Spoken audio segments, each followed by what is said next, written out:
Мечта наша сбылась. Совсем недавно мы провожали команду КамАЗ Мастер в Африку, в Латинскую Америку. Мечту президента гонщики исполнили за 2 недели. Эти заветные трофеи дались непросто, трудом и потом. 12 дней, 3 страны и 9000 километров бездорожья. Это Дакар, и синяя армада взяла его в 14-й раз. КамАЗ Мастер доказала свою состоятельность мирового уровня.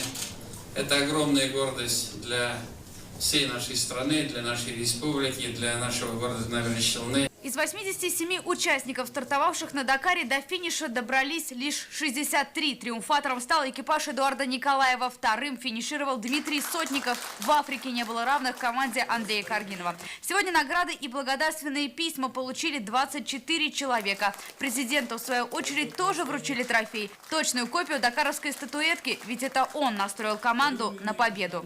Прекрасно помнили ваши слова, когда вы нас провожали в Набережных Челнах в ноябре, когда вы протестировали наши машины и высказали мнение, что эта машина может быть и способна быть чемпионской. А мнение президента – это приказ к исполнению. Сегодня он нас встречает, видно его улыбку, видно его настроение. И действительно, что мы не подвели, мы сделали все возможное и невозможное и привезли результат в республику, в страну. Отдельно поздравил и дал дружеский совет президент самому молодому гонщику Равилю Маганову на Дакаре. Он стал 3-м в классификации мотовездеходов. Если бы послушал меня, не торопился, результат был бы еще лучше. Потому что вот в такой гонке надо ехать очень надежно.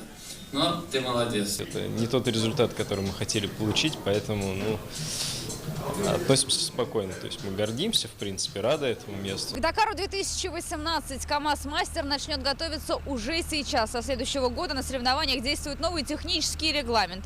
Двигатели у грузовиков должны быть объемом не более 13 литров, а значит, машины будут новые у всех. Тем не менее, камазовцы уверяют, что в очередной раз попытаются добиться успеха и не позволят взять реванш своим соперникам. Адель Кламис, Сергей Малыгин, ТНВ, Казань.